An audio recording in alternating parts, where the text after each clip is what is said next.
Joe, moments ago, you just got off stage performing in Sydney for the very first time. Yeah. How are you? We just grabbed you right off the stage. Literally, I think your set finished 25 minutes ago. Yeah, I'm still sweaty. Yeah, how are you feeling? It's great. Yeah. It's cool to just fly halfway around the world with all your friends and come to this festival and get a really warm welcome. Yeah. Yeah, it's been amazing. This is your first time in Australia. Yeah, it is. What were your expectations coming here? Has it met them?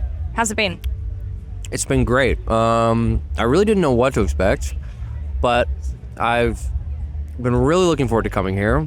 When I was kind of coming up in the music scene in Chicago, like mid 2010s, it was like there was like the explosion over here of music. So to kind of like come here and be a part of this festival that has, such amazing history and get to be, I don't know, it's just been amazing. And everyone's been so kind and we've been really well taken care of and it's been fantastic. Yeah, it's been great. So good. Yeah. You had some good coffee. Yeah. I've had like so many good cappuccinos and we got the day off tomorrow, so we're gonna like hang out in Sydney and go to the beach. We've been swimming a ton. Yeah. Yeah, it's been great. So good. It's been really good. Yeah. I feel like this visit has been really well timed off the back of announcing your new record, The Crux. Yeah. And also the fact that not only songs from that record are getting their live debut, but also songs from 2022. Yeah. You're playing them in festival settings for the first time. Yeah. How has it been kind of translating those songs from the album to the live stage? It's been good. We haven't done really like a lot of live shows in a long time just because, I've been like doing other stuff. So to be able to kind of like, I don't know, we're kind of cutting our teeth a little bit, sort of figuring it out. And this is the first time we've played with this group. All of these guys, we've all played together in different amalgamations and stuff. But it's fun to figure it out and sort of discover what kind of band we're going to be, I guess, because it hasn't been set in stone yet. But really excited to incorporate more new stuff as it comes out. I've been working really hard on this new album and excited for people to hear it. Yeah. And when you are kind of figuring out what kind of band you're going to be, what does that look like in the early stages? I think just taking risks, I guess. Yeah. Just like not being afraid to just be yourself, I guess, as corny as it sounds, but just try to be loose and take risks and just, I don't know, be yourself on stage and have a good time. Because I think if you're having a good time, I think people will have a good time. It's also like, I don't know if you can hear, but Claire's playing right now. She's like, watching her on stage has been very inspirational. Remy as well, Olivia Dean. We've been talking about all Joey Valance and Bray. I met those guys a little bit ago. Charli. I mean, it's just like, the list goes on of amazing people at this festival too. So I feel kind of like spoiled to be able to like watch how all these people do it, because everybody kind of does it in a different way and it's inspiring to watch. Yeah. I don't need to tell you what a mammoth year it's been with End of Beginning. The numbers speak for themselves. But I wonder, having seen the emotional pull that people have to that song, when you're on stage, what does it look like in front of you? What are you seeing? It's really cool. I mean, I just experienced that. Yeah.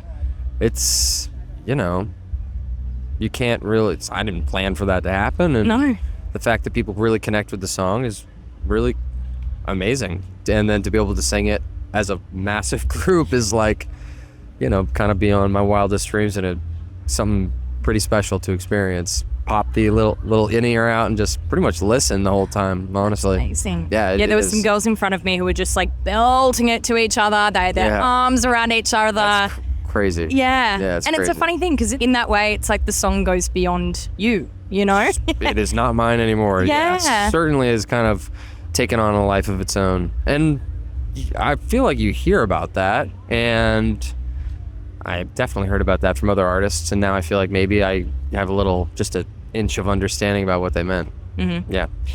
Let's talk new music. Sure. You've been playing Basic Being Basic in your sets. Yeah. Why is that the first song that you wanted to drop from The Crux? I don't know. I feel like just kind of like felt like the right one. I mean, I think the album, you ask any artist and like everybody, well, not everybody, but for me, I'm really album focused. I'm really like, the album is the album, it's the whole thing. And in the past, I think you have to have a little bit of faith with like, the team. You know, I've kind of like built this team of people around me, and you know, it's a collaboration making this stuff. And so trusting other people's judgment too about what is the kind of, I guess, right thing to sort of lead off with. But I'm really excited also for the next release, the next song, because I really feel as though it's like two sides of the same coin. So I'm pumped for that sort of like, yeah, almost like an A-side, B-side, not quite, but yeah. Have you been putting that one in your live sets as well? No, that's live songs that we've been playing. It's called Gap to Smile. Yeah. That you're gonna have to wait to the album for that one, unfortunately. Okay. Yeah. But we've been playing it. It's Little just like tease. it's just a nice kind of glammy rocker song. So it's kind of fun to for these sort of occasions. I think Basic being basic, it's a little bit of a light jab. Yeah. What do you see as basic at the moment?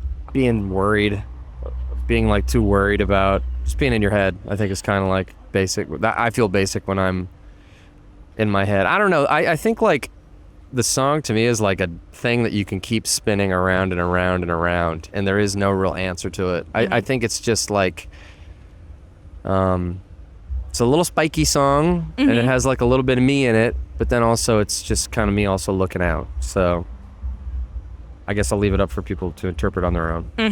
Yeah. And the Crux, would you say it's almost like a concept record in a way? Because it feels like they're all these characters who are at a bit of a crossroads in their life, right? How did you come up with that?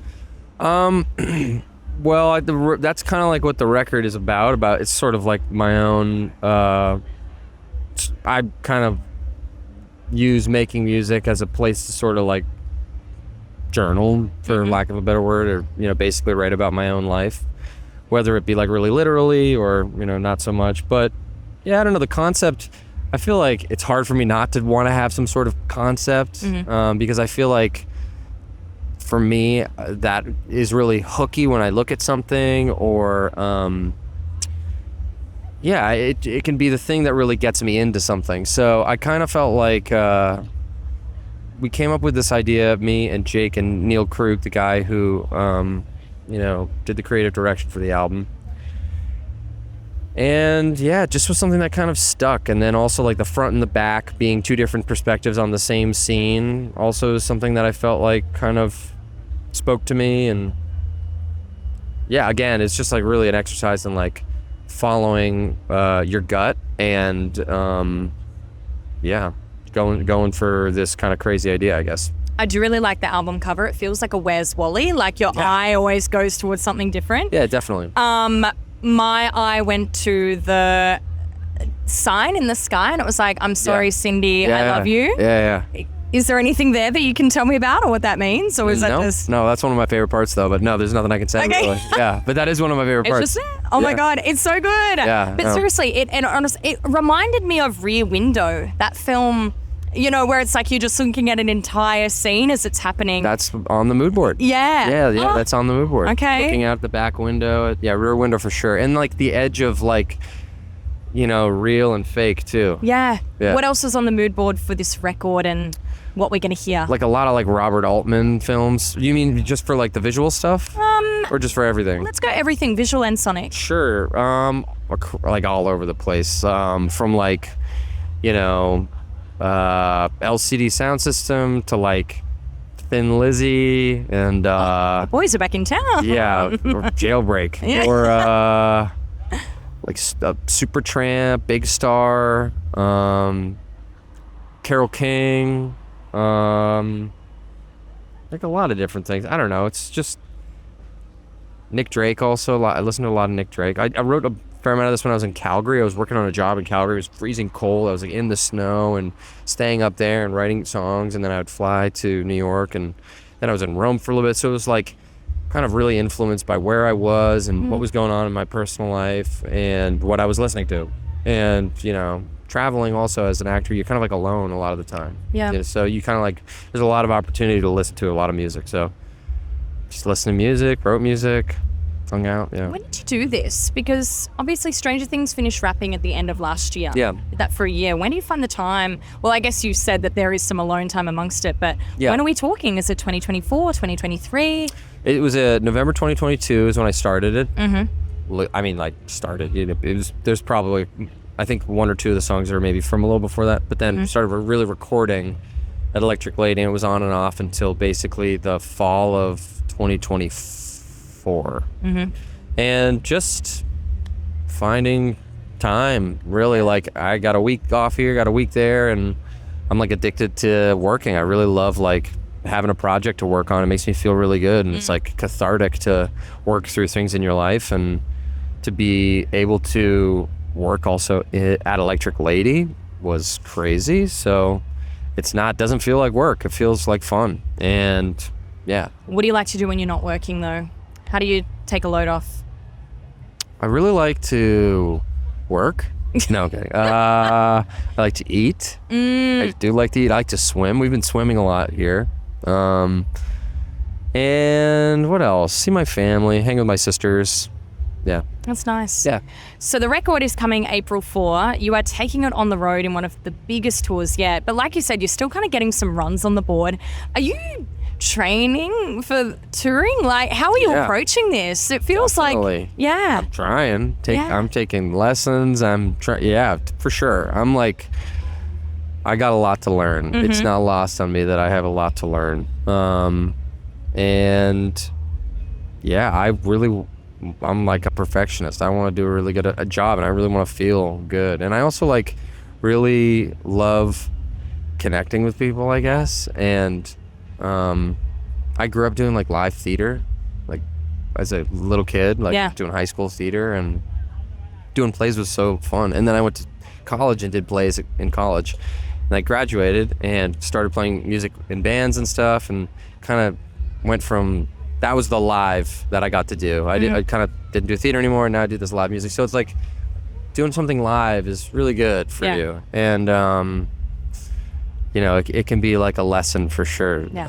And a little humbling, but yeah, it's fun. I'm having a really nice time. I feel lucky to be able to do it. Yeah. Used to the stage, you're used to a marker, you're used to being stage right or left. Yes. Yeah. Yeah. Well, not very good with that. I know. Yeah. Oh my God, I have to do that too. Horrible. Yes. Terrible, even when I do that. Yeah. Well, Joe, we're so stoked that we've been the first to see some of these new tracks. Yeah. We can't wait for the new record. The Crux, April 4, Basic Being Basic is out now. Thank you so much for joining us. Thanks, Lucy. Thank you.